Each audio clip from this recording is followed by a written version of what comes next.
Setiap orang dalam kehidupan ini senantiasa berusaha meraih dan mencari sesuatu yang mendatangkan keuntungan. Setidaknya keuntungan yang bersifat moral.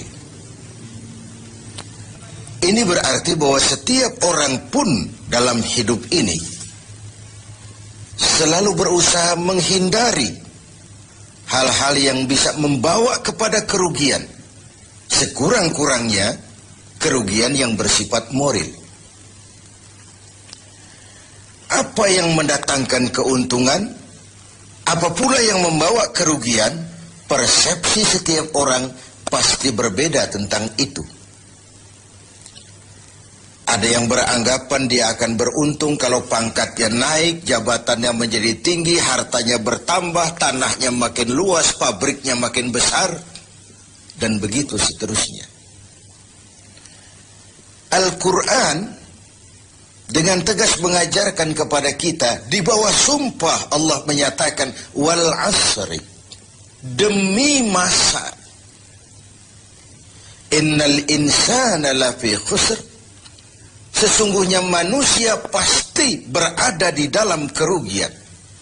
Sudah diawali dengan wawu lil qasam, sumpah, menggunakan dua huruf taukid, inna dan lamut taukid.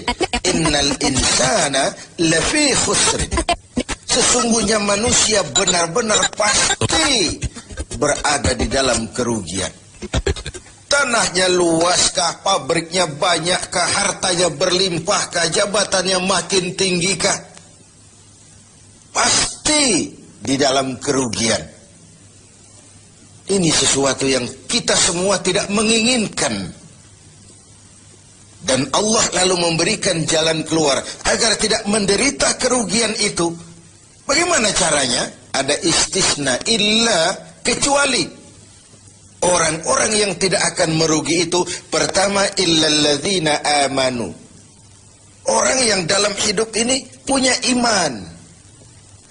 Jadi alangkah indahnya jabatan itu kalau jatuh di tangan orang beriman. Alangkah baiknya harta itu kalau dipegang tangan orang yang beriman. Alangkah manfaatnya ilmu pengetahuan itu kalau dipegang juga oleh tangan orang-orang yang beriman. Imanlah yang menyelamatkan manusia dari kerugian.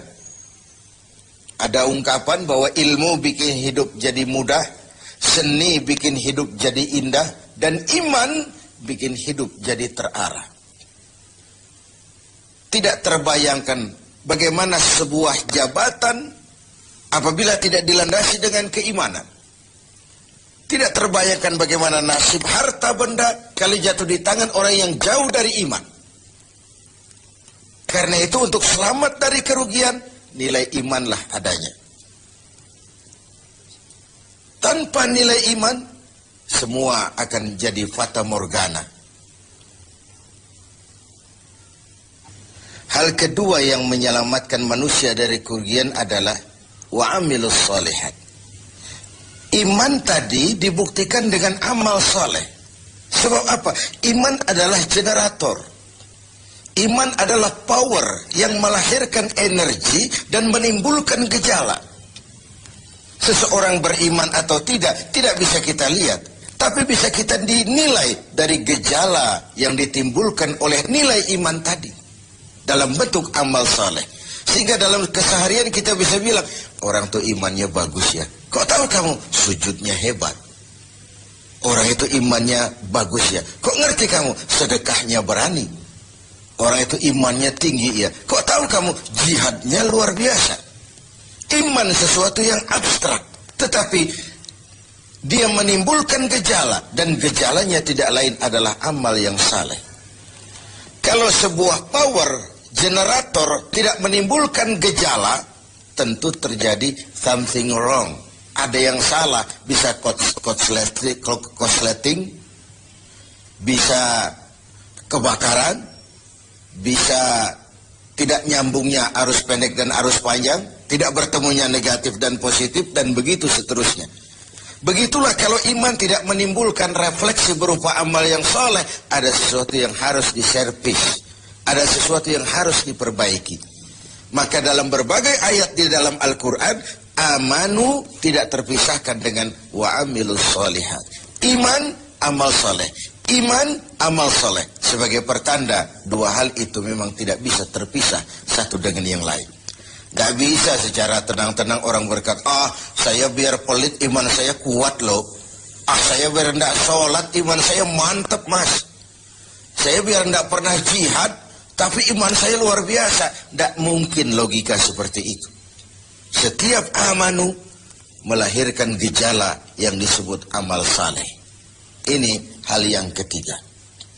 Yang keempat, setelah iman dan amal saleh, tawasaw bil haq, saling menasihati dalam kebenaran, bukan dalam kebatilan, bukan dalam kemunkaran. Setiap kita berkewajiban menegakkan yang ma'ruf, mencegah yang munkar sesuai dengan bidang dan kemampuan kita masing-masing. Orang yang selamat dari kerugian selalu menasihati dalam kebenaran, betapapun resikonya, betapapun kondisi masyarakatnya. Tegar, dan ini pernah diingatkan oleh Rasul, akan selalu ada di tengah umatku sekelompok orang yang tegak menyatakan kebenaran. Dia tidak takut resiko yang tumbuh karenanya. Sebagai yang diungkapkan oleh Napoleon, kalau ada 1000 penegak kebenaran, saya satu di antara yang 1000 itu. Kalau ada 100 orang yang menegakkan kebenaran, saya juga satu dari yang 100 itu. Kalau ada 10 orang yang menegakkan kebenaran, saya pun satu dari yang 10 itu. Kalau hanya 1 orang yang berjuang menegakkan kebenaran, sayalah yang satu itu. Walaupun besok langit akan runtuh, bumi akan bergulung, kebenaran tetaplah kebenaran. Orang yang tegar menghadapi kebenaran makin langka. Orang yang tidak larut di dalam memperjuangkan kebenaran semakin sedikit jumlahnya. Tapi kalau kebenaran tidak ditegakkan, keadilan tidak dinyatakan, maka kebatilanlah yang akan berkuasa. Sungguh pun demikian. Yang keempat, Allah menutup ayat ini, wa tawasaw bis sabr. Nasihat menasihati dalam kebenaran dan nasihat menasihati dengan cara yang sabar. Kalau kebenaran sebuah prinsip, maka kesabaran adalah sebuah strategi. Jika kita benar, kita harus sabar. Kalau kita sabar, harus karena benar. Kebenaran tanpa kesabaran membuat kita mudah dipatahkan orang. Sebaliknya, kesabaran tanpa kebenaran membuat kita diinjak terus oleh yang lain. Kalau punya prinsip, harus punya strategi. Strategi digunakan untuk sebuah prinsip. Prinsip tanpa strategi, habis kita digusur orang. Strategi tanpa sebuah prinsip, habis kita diinjak terus oleh yang lain.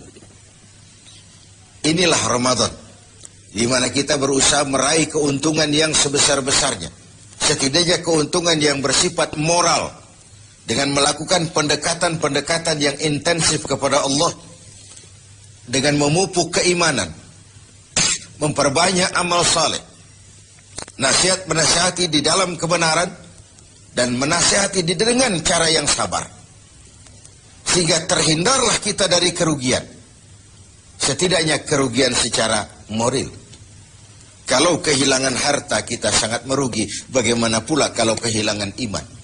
Bagaimana pula kalau kita kehilangan amal saleh, menghadap Allah tidak ada bekal yang kita bawa? Bagaimana pula kalau kita tidak ikut tegak menegakkan kebenaran, bahkan larut dalam kebatilan, berpangku tangan terhadap ketidakadilan? Kata Nabi, as-sakitu 'alal batil syaitanun akhras. Orang yang diam dari menghadapi kebatilan, tidak berani menyuarakan kebenaran, sama dengan setan gagu. Sekali lagi, orang yang tidak mau menyuarakan kebenaran dan diam menghadapi kebatilan, oleh Nabi dikatakan syaitanun akhras, sama dengan setan yang gagu. Berlindung kita kepada Allah, jangan masuk dalam kelompok yang seperti itu. Dari ayat surah yang pendek ini, kita ambil beberapa catatan. Pertama, intan paling mahal, mutiara paling berharga dalam hidup ini tidak lain adalah nilai-nilai iman. Biarkan zaman berubah, akidah jangan sampai goyah. Silahkan masa berganti, keyakinan jangan jadi mati.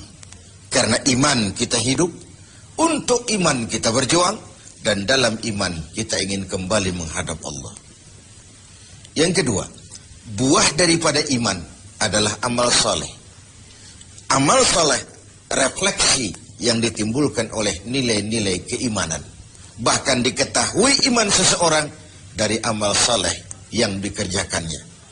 Yang satu merupakan fondasi, yang lain merupakan hasil buah dari fondasi yang kokoh itu tadi.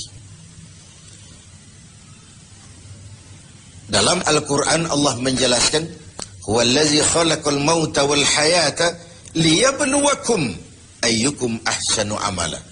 Dialah Allah yang telah menciptakan hidup, yang telah menciptakan mati bagi kamu sebagai ujian, siapa di antara kamu yang paling banyak amal salehnya.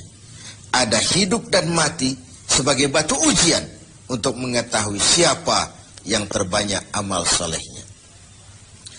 Kemudian yang ketiga, kita harus tetap tegak melaksanakan kebenaran, tapi dengan cara yang sabar, dengan tetap menggunakan strategi.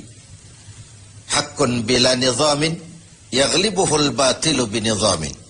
Kebenaran tanpa strategi bisa dikalahkan oleh kebatilan yang memakai strategi. Kebenaran yang tidak terorganisir akan bisa dilumpuhkan oleh kebatilan yang terorganisir.